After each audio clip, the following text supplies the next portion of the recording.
जय हिंद एवरीवन। तो आज हम देखेंगे अपने गॉस सीडल और गॉस सीडल मेथड में डिफरेंस क्या है और न्यूटन रैप्सन मेथड में। तो देखिए एकदम इजी वे है। जो गॉस सीडल मेथड होता है उसमें जो हमारा नंबर ऑफ आइटरेशन होता है वो ज़्यादा होता है, और न्यूटन रैप्सन मेथड में जो नंबर ऑफ आइटरेशन होता है वो हमारा बहुत ही कम होता है, लेस होता है।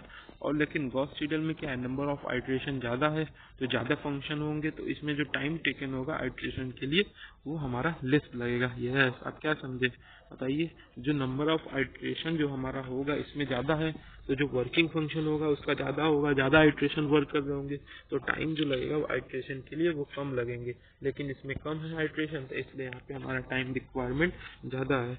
अगर कंप्यूटर मेमोरी की बात करें तो हमको जो गॉस सीडल मेथड में कंप्यूटर मेमोरी होंगे वो हमको लेस लगते हैं, ज़्यादा नहीं लगते। और लेकिन यही बात हम एनआर मेथड में करें तो एनआर में हमको क्या चाहिए, ज़्यादा कंप्यूटर मेमोरी चाहिए। और गॉस सीडल जो मेथड होता है वो हमारा क्या करता है, वो रेक्टेंगुलर कोऑर्डिनेट में ही केवल ऑपरेट होता है। ये क्या होता है हमारा रेक्टेंगुलर कोऑर्डिनेट में ही। लेकिन जो न्यूटन रैप्सन है वो हमारा रेक्टेंगुलर और पोलर कोऑर्डिनेट दोनों में यूज होता है। और इसमें जो प्रोबेबिलिटी ऑफ कन्वर्जेंस होते हैं गॉस सीडल मेथड में कि प्रोबेबिलिटी कन्वर्जेंस के होते हैं वो हमारे ज़्यादा होते हैं। लेकिन न्यूटन रैप्सन में हमारे प्रोबेबिलिटी ज़्यादा नहीं होते क्योंकि इसमें नंबर ऑफ आइटरेशन तो पहले से ही लेस है, तो कहाँ से वो प्रोबेबिलिटी ऑफ कन्वर्जेंस जो प्रोबेबिलिटी होगा वो ज़्यादा होगा। इसलिए इसमें हमारा क्या होता है, इसमें हमारा उतना नहीं रहता है। लेकिन इसमें जो गॉस सीडल मेथड में हमारा जो टेंजेंट होता है, टेंजेंट फिक्स टेंजेंट मेथड होता है।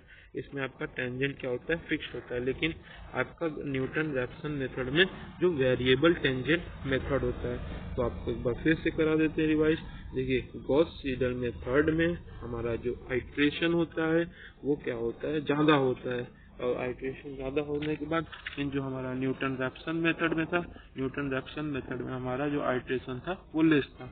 और लेकिन अगर हमारा इसमें क्या था, जीएस मेथड में हमारा नंबर ऑफ आइट्रेशन ज़्यादा लग रहे थे तो हमारा जो टाइम टेकन होता है, क्योंकि नंबर ऑफ आइट्रेशन क्या करेंगे, अगर ज़्यादा है तो वर्क वो क्या करेंगे, वो ज़्यादा करेंगे, तो उसमें जो टाइम टेकन लगेगा वो हमारा लेस लगेगा। लेकिन न्यूटन रैप्सन में हमारा नंबर ऑफ आइट्रेशन तो पहले से ही लेस था तो उसमें जो टाइम टेकन होगा वो हमारा ज़्यादा लगेगा। और लेकिन गॉस सीडल मेथड में क्या होता है, गॉस सीडल मेथड में हमारा जो कंप्यूटर मेमोरी रिक्वायरमेंट क्यों लेस होता है, क्योंकि नंबर ऑफ आइट्रेशन हमको क्योंकि पहले से ही लगा हुआ है तो उसमें कहाँ से हमको मेमोरी यूज होगा, तो इसलिए हमारा जो कंप्यूटर मेमोरी का रिक्वायरमेंट है वो हमारा लेस होगा। लेकिन न्यूटन रैप्सन में क्या होता है, वही ठीक अपोजिट हो जाएगा। अब आप देखेंगे जैसे गॉस सीडल में क्या है, एक ही हमारा रेक्टेंगुलर कोऑर्डिनेट मेथड ही केवल यूज होता है, फेवर करता है। लेकिन जो हमारा न्यूटन रैप्सन मेथड होता है वो हमारा दोनों rectangular as well as polar coordinate दोनों हमारा यूज होता है। और गॉस सीडल में जो हमारा कन्वर्जेंस प्रोबेबिलिटी होता है वो कहीं ना कहीं हमारा हाई होता है, क्योंकि more number of iteration can be chances to return to go to the most probability to convergence. तो यहाँ पे जो प्रोबेबिलिटी ऑफ कन्वर्जेंस होता है कि अपने फॉर्म को चेंज करने के लिए, तो ये हमारा ज्यादा होता है गॉस सीडल मेथड में।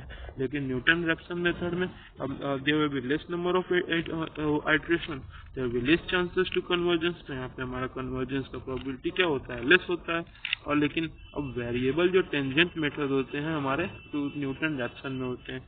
क्यों वेरिएबल टेंजेंट होते हैं, क्योंकि उनको लेस आइटरेशन होता है, उनको क्या करना होता है, एक उसी उतने आइटरेशन में हमारा वर्क परफॉर्म करना होता है। इसलिए हमारा क्या होता है, इसमें हमारा जो वेरिएबल टेंजेंट मेथड यूज होता है। लेकिन ठीक अपोजिट गॉस सीडल में हमारा फिक्स टेंजेंट मेथड होता है। तो ये रहा हमारा गॉस सीडल मेथड और न्यूटन रैप्सन मेथड में डिफरेंस। थैंक यू, जय हिंद।